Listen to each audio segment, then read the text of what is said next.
नमस्कार साथियों, आप सभी का डायरेक्शन विजन के ऑनलाइन यूट्यूब प्लेटफॉर्म में स्वागत है। आज हम बात करेंगे एमसीक्यू पार्ट 1 में यानी व्यावसायिक स्वास्थ्य एवं सुरक्षा पर एमसीक्यू पार्ट 1 यानी 20 क्वेश्चन का कलेक्शन है। ये आपके मोस्ट इम्पॉर्टेंट क्वेश्चन होंगे जो एएलपी एग्जाम में या आईटीआई के किसी भी ब्रांच के सेमेस्टर एग्जामिनेशन में ऐसे क्वेश्चन आते हैं। हालांकि इसका जो हमने ऑलरेडी जो अलग प्रकार के जो क्लास था वन लाइनर टाइप का, वन लाइनर में ऑलरेडी कॉन्सेप्ट हमने डिस्कस किया था और आज हम लोग उसी कॉन्सेप्ट को ध्यान में रखते हुए हम ऑप्शनल क्वेश्चन को सॉल्व करेंगे। तो पहला पार्ट देखेंगे एमसीक्यू का। पहला भाग में पहली क्वेश्चन हम लोग स्टार्ट करते हैं क्वेश्चन का सलूशन करना।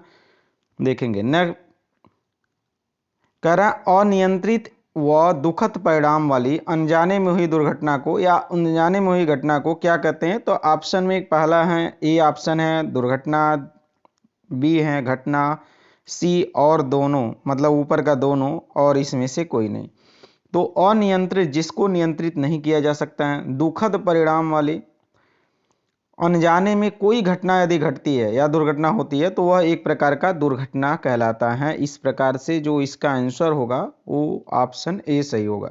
आगे बढ़ते हैं नेक्स्ट क्वेश्चन आपका सेकंड। मानव स्वभाव में बसा विशिष्ट स्वभाव क्या होता है? मानव स्वभाव में बसा विशिष्ट स्वभाव क्या होता है? जिज्ञासा, कर्मठता और ज्ञात नहीं, इसमें से कोई नहीं। ठीक है ना। तो जिज्ञासा जो होता है मानव स्वभाव में बसा विशिष्ट स्वभाव होता है। ऑप्शन ए सही होगा। नेक्स्ट क्वेश्चन बात करेंगे। देखिए क्वेश्चन नंबर 3। करा संपूर्ण जानकारी के अभाव में किसी मशीन का परिणाम क्या हो सकता है?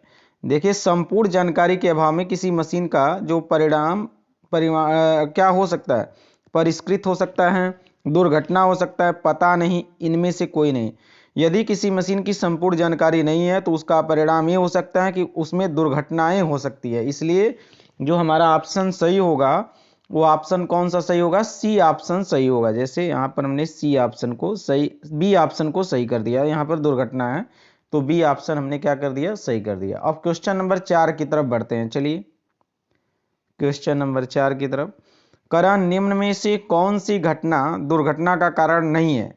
ये चीज जब ऐसा क्वेश्चन पूछता है तो बड़े ध्यान से आप आंसर को, हर एक ऑप्शनल जो आंसर दिया है उसको आप सही ढंग से पढ़ेंगे पहले। तो निम्न में से कौन सी घटना दुर्घटना का कारण नहीं है? ऑप्शन ए है हाथ से हथौड़ा छूटकर सामने खड़े व्यक्ति को लगना, बिल्कुल ये दुर्घटना का कारण है। अचानक हेक्सा ब्लेड टूटने से अंगुलियों में चोट लग जाना, ये भी दुर्घटना है।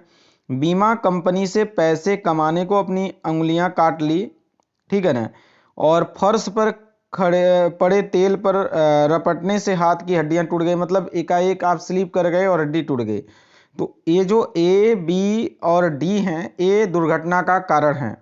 बाकी बीमा कंपनी से पैसे कमाने को अपनी उंगलियां काट लेना यह दुर्घटना नहीं होता है। इसलिए जो ऑप्शन ए सी है वो आंसर इसका होगा क्वेश्चन नंबर 4 का।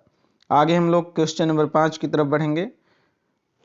निम्न में से कौन सी दुर्घटना का कारण नहीं है? देखिए ये भी है, कार्य में रुचि का न होना, अधिक फुर्तीला होना, अधिक उत्सुक होना, एक्साइटेड, अनुशासनहीन होना। ठीक फिर से सुनेंगे, कार्य में रुचि का न होना ये दुर्घटना का मुख्य कारण है। अधिक फुर्तीला होना मतलब अधिक फुर्तीला होना और अधिक उत्सुक होना। अनुशासनहीन होना तो बिल्कुल समझ में आ रहा है कि अनुशासन में नहीं काम करेंगे तो दुर्घटना होगा, रुचि नहीं होगा तो भी दुर्घटना होगा। अब इन दोनों में अधिक फुर्तीला और अधिक उत्सुक, एक्साइटेड। तो देखिए यदि आप बहुत ज़्यादा एक्साइटेड है, जैसे कोई बता रहा है मशीन के बारे में लेकिन आप एक्साइटेड बहुत ज़्यादा, आप उसकी बातों को ध्यान से सुनेंगे ही नहीं और आप काम करने जाएंगे तो दुर्घटनाएं घट सकती है। इसलिए अधिक उत्सुक होना ये दुर्घटना का कारण है। कार्य में रुचि का न होना भी दुर्घटना कारण है। कुछ रहे कारण नहीं है तो अधिक फुर्तीला होना दुर्घटना का कारण नहीं है। तो हम लोग इसको ऑप्शन को कौन सा सही करेंगे? ये ऑप्शन बी सही कर देंगे, ठीक है ना। अधिक फुर्तीला होना ये आपका कारण नहीं है दुर्घटना का। ठीक, क्वेश्चन नंबर 6 की तरफ बढ़िए। निम्न में से कौन सा उपकरण दुर्घटना का कारण नहीं है? मशरूम हेड चिजल, ये बिल्कुल दुर्घटना कारण है। फैले मुंह का स्पैनर, ये भी दुर्घटना कारण है। घिसा हुआ वर्नियर कैलिपर्स, टाइट कसा आरी का ब्लेड, क्या टाइट कसा आरी का ब्लेड दुर्घटना का कारण है? तो देखिए कौन कारण, निम्न में से कौन सा उपकरण दुर्घटना का कारण नहीं है? जानते ये जो नहीं वाला सिस्टम है इसमें बड़े ध्यान से आपको ऑप्शनल पढ़ना पड़ेगा। तो मशरूम हेड चीजल दुर्घटना कारण है, फैले मुंह का स्पिनर भी दुर्घटना कारण है। घिसा हुआ वर्नियर कैलिपर्स आपका दुर्घटना नहीं कर सकता है, लेकिन ये आपका माप गलत दे सकता है। टाइट कसा हुआ आरी का ब्लेड, टाइट कटा हुआ बहुत ज़्यादा टाइट यदि कसे हैं आरी का ब्लेड तो भी टूट सकता है और दुर्घटना का कारण बन सकता है। तो ओवरऑल घिसा हुआ वर्नियर कैलिपर्स आपका दुर्घटना का कारण नहीं है, यानी आंसर हम लोग का घिसा हुआ वर्नियर कैलिपर्स, ऑप्शन सी सही होगा। आगे बढ़िए, क्वेश्चन नंबर 7, औद्योगिक दुर्घटना का मुख्य कारण है, औद्योगिक दुर्घटना का मुख्य कारण है असावधानी, असुरक्षित हस्त औजार, असुरक्षित लेआउट और ये सभी।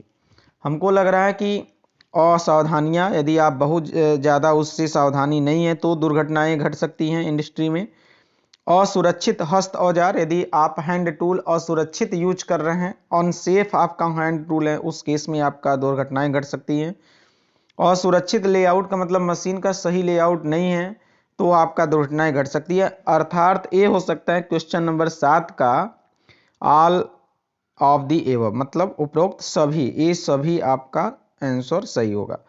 आगे बढ़ते हैं नेक्स्ट, क्वेश्चन नंबर 8 का, कार्यशाला में असुरक्षित पहनावे के अंतर्गत क्या आता है? ढीले कपड़े आता है, टाई आता है, मफलर आता है, ये सभी आता है। कार्यशाला में असुरक्षित पहनावा, क्या कह रहा है? कार्यशाला में असुरक्षित पहनावे में क्या आता है? ढीले कपड़े असुरक्षित पहनावा है, टाई भी नहीं पहनना चाहिए असुरक्षित है, मफलर भी नहीं बांधना चाहिए असुरक्षित है। अर्थात एक ही क्वेश्चन नंबर जो 8 है इसका डी सही आंसर होगा। आगे बढ़िए, दुर्घटना टालने का सर्वोच्च उपाय क्या है? सुरक्षा उपकरणों को पहनकर, जॉब मशीन और कार्य क्षेत्र से संबंधित सावधानियों का पालन करना, अपने तरीके से कार्य करना, किसी कुशल कारीगर की भांति कार्य करके। आप किस प्रकार से हम दुर्घटनाएं को सर्वोच्च उपाय, दुर्घटना टालने का सर्वोच्च उपाय क्या कर सकते हैं?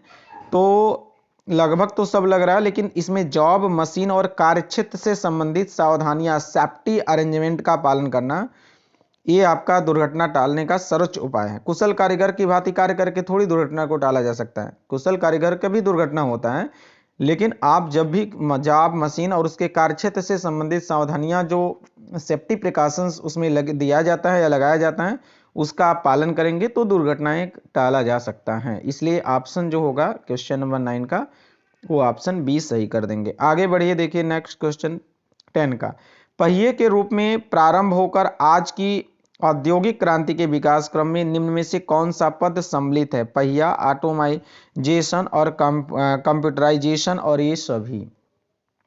तो जो पहिए के रूप में आरंभ होकर आज का औद्योगिक जो क्रांति है विकास, वो पहिया है, ऑटोमाइजेशन है, कंप्यूटराइजेशन है, उपरोक्त सभी। इसलिए ऑप्शन इसका जो हम लोग सही करेंगे वो डी सही कर देंगे। आगे बढ़ते हैं नेक्स्ट क्वेश्चन, देखिए तकनीकी विद्यार्थियों को अपने अध्ययन काल में ही का अभ्यास करना चाहिए। सुरक्षात्मक उपायों का, मशीन पर कार्य करने का, हस्त औजारों का, ठीक है ना। तो सुरक्षात्मक उपायों का सबसे ज़्यादा आपको किसी भी जो टेक्निकल स्टूडेंट हैं, वो अपने जो स्टडी पीरियड में है, जो कहा जाता है कि ITI के दौरान हो, चाहे डिप्लोमा के दौरान हो, चाहे BTech के दौरान हो, जिस समय वो स्टडी कर रहे हैं, कोर्स वर्क कर रहे हैं, उस दौरान सुरक्षात्मक उपायों का अध्ययन अभ्यास करना चाहिए। तो जो इसका आंसर होगा वो ऑप्शन ए सही होगा। आगे बढ़ते हैं नेक्स्ट की तरफ, मशीनों का यथोचित संचालन कौन कर सकता है? कुशल मानव श्रम कर सकता है, कुशल अभियंता कर सकता है, ऑप्शन ए और बी, ठीक है ना। तो इनमें से कोई नहीं। मशीनों का सर्वोचित संचालन कुशल मानव श्रम, कुशल अभियंता के द्वारा किया जा सकता है, इसलिए हम इसको ऑप्शन को सी सही कर रहे हैं। आगे बढ़ते हैं नेक्स्ट क्वेश्चन, निम्न में से कौन सा कथन असत्य है? ध्यान देना इस बात का कि कह रहा है कौन सा कथन असत्य है। कह रहा वर्तमान युग मशीनों का युग है, बिल्कुल सही है। नट बोल्ट को अधिक शक्ति से कसने के लिए पाइप का प्रयोग पाइप का प्रयोग करना चाहिए। असावधानी दुर्घटना का सबसे बड़ा कारण है, ये भी सही है। बड़े साइज का होल करने के लिए पहले छोटे ड्रिल का प्रयोग करना चाहिए, ये भी सही है। मतलब वर्तमान युग मशीनों का युग है, ये भी सही है। असावधानी दुर्घटना का सबसे बड़ा कारण है, ये भी सही है। बड़े साइज का जब भी आप होल करना चाहते हैं तो एकाएक बड़े साइज का होल ड्रिल नहीं करना होगा, पहले आप छोटे साइज का ड्रिल करेंगे, ये भी सही है। तो ओवरऑल हमारा जो ऑप्शन 13 का रहेगा वो बी सही कर देते हैं, क्योंकि नट बोल्ट को अधिक शक्ति से कटने के लिए पाइप का इस्तेमाल बोल रहा है ना, स्पेनर का भी प्रयोग कर सकते हैं इसमें, तो ऑप्शन बी सही हो जाएगा। नेक्स्ट आगे बढ़ते हैं, देखिए नेक्स्ट करा चलती मशीन पर निम्न में किसके द्वारा जाब पर नट चढ़ाने की कोशिश नहीं करनी चाहिए। चलती मशीन पर निम्न में से किसके द्वारा जाब पर नट चढ़ाने की कोशिश नहीं करनी चाहिए। कला स्पेनर के द्वारा, पाइप रेंच के द्वारा, ए बी दोनों, इसमें से कोई नहीं। किसमें नहीं करनी चाहिए भैया, स्पेनर के द्वारा भी नहीं कर सकते हैं, पाइप रिंच के द्वारा। चलती मशीन पर कोई स्पेनर कोई पाइप रिंच का प्रयोग नहीं करना चाहिए, इसलिए ऑप्शन जो हम लोग इसको बोलेंगे सी ऑप्शन सही हो जाएगा क्वेश्चन का। आगे हम क्वेश्चन नंबर 15 की तरफ बढ़ते हैं।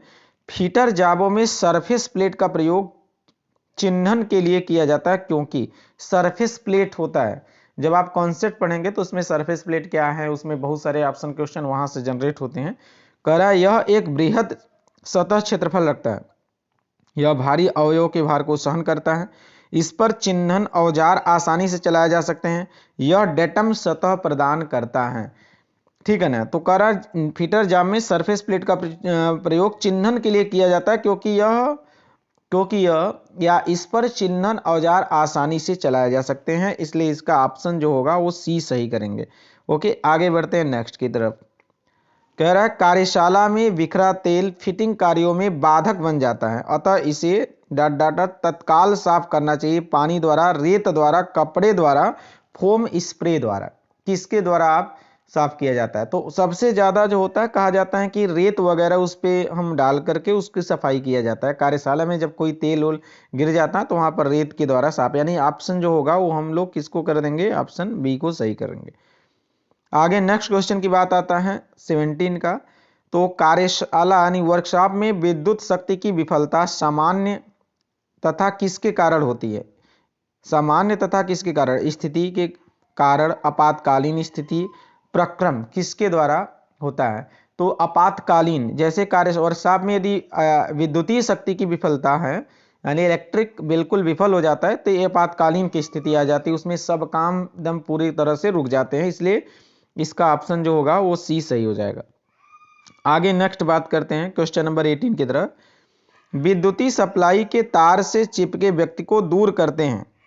ऑप्शन ए रबर के दस्ताने या सूखी लकड़ी से, उसके हाथ से पकड़कर, गीली लकड़ी द्वारा, लोहे की राड द्वारा। ये आप सभी लोग समझ गए होंगे कि भाई रबर के दस्ताने अथवा सूखी लकड़ी के द्वारा कभी विद्युतीय सप्लाई में तार में चिपका कोई व्यक्ति है, शॉर्ट सर्किट उससे हुआ है, तो उस केस में आप उससे हटा सकते हैं। बाकी तीनों ये जो नीचे वाला उनके हाथ को पकड़कर कभी नहीं हटाते, गीली लकड़ी द्वारा, क्योंकि ये सब आपका इलेक्ट्रिक के कंडक्टर हो जाते हैं, चालक हो जाते हैं, लोहे की राड द्वारा।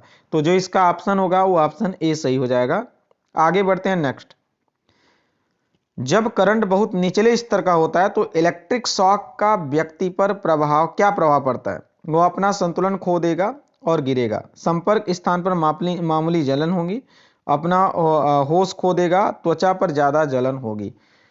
ये आपका किस प्रकार का क्वेश्चन है, तो बोला जाता है कि देखिए इलेक्ट्रिक जो करंट होता है वो उसमें कई तरह के प्रभाव होते हैं, बहुत हाई इलेक्ट्रिक शॉर्ट सर्किट है, हाई वोल्टेज है, तो उस केस में तो आपका बहुत ज़्यादा झटका बहुत ज़्यादा उस केस में बहुत ज़्यादा आपका प्रभाव दिखा सकता है, या आदमी बेहोश भी हो सकता है, या डेड हो सकता है, डेथ उसका हो सकता है। बट ये जब करंट बहुत निचले स्तर का हो, मतलब यदि करंट बहुत ज़्यादा निचले स्तर का हो, उस केस में संपर्क स्थान पर मामूली जलन होता है, यानी इसलिए इसको हम ऑप्शन को बी सही करेंगे। लेकिन यहाँ पर रहना चाहिए करंट बहुत निचले स्तर का, यदि उच्च स्तर का होगा उस केस में व्यक्ति बेहोश भी हो सकता है, झुलस भी सकता है, जल सकता है, डेथ उसका हो सकता है। तो इस केस में आपका ऑप्शन जो होगा वो बी सही होगा। आगे बढ़ते हैं क्वेश्चन नंबर 20। अब देखिए इसके बाद का जो क्वेश्चन है मोस्ट इंपॉर्टेंट मिलेगा सेकेंड पार्ट में, चूंकि ये आपका एक तरह से सेफ्टी सिंबल पर आधारित बड़ा ही अच्छे क्वेश्चन है और ऐसे ही क्वेश्चन आगे भी आपको मिलेंगे। हम 3 पार्ट में सेफ्टी का numerical optional question MCQ type आपको सॉल्यूशन कराएंगे। पहला भाग आपका 20 क्वेश्चन आपने देखा, 20 लास्ट क्वेश्चन सेफ्टी सिंबल से हैं। सबसे ज्यादा एएलपी हुआ, चाहे किसी भी एग्जामिनेशन में यदि सेफ्टी से क्वेश्चन पुटअप होता है तो आप समझ जाएंगे कि सेफ्टी सिंबल भी उसमें मुख्य रूप में होता है। तो देखिए क्वेश्चन नंबर 20 का है, जहर से खतरे के लिए कौन सा चिन्ह प्रयोग किया जाता है। पहले इसका कॉन्सेप्ट जानते हैं, यदि नहीं देखे हैं तो आप वन लाइनर का कॉन्सेप्ट जरूर देखिएगा। वन लाइनर का कॉन्सेप्ट पूरी आपका कॉन्सेप्ट क्लियर कर देगा और आराम से आपका क्वेश्चन सॉल्यूशन होने लगेगा। तो जहर के खतरे के लिए कौन सा चिन्ह का प्रयोग करते हैं, तो जहर के खतरे के लिए हमारा जो सिंबल पहला तो ये डेंजरस, खतरे से, खतरे के लिए, खतरा करने का मतलब कि आप कोई कार्य के बाद या पर में जो भी खतरा हो रहा उसका ये बताता है ये, और ये त्रिभुज आकार में होता है पहला काम। इसका बैकग्राउंड पीला कलर में होता है, इस पे जो बनावट होती है वो काले आकृति में होता है। तो ये जो ऑप्शन ऊपर वाला है ये लेजर का है, दूसरा है जहर वाला, तीसरा आपका इंफॉर्मेटिव है मतलब सूचनात्मक है। सूचनात्मक का जो सिंबल होता है वो वर्गाकार होता है, उसकी बैकग्राउंड जो होता है वो हरे कलर में होती है, उस पे व्हाइट कलर में प्रतीकात्मक चिन्ह होता है, जैसे हॉस्पिटल में प्लस साइन लगाता है, हाईवे पे कोई मोड़ वगैरह देखा इंफॉर्मेशन देता है, वो आपका हो जाता है। तो ऑप्शन जो क्वेश्चन नंबर 20 को होगा वो हम लोग बी ऑप्शन सही करेंगे। ये क्वेश्चन नंबर 20 का बी ऑप्शन सही होगा। तो ये तो था आज का हम लोग का 20 क्वेश्चन का जो कलेक्शन था ये सेफ्टी से रिलेटेड, हेल्थ एंड सेफ्टी से रिलेटेड।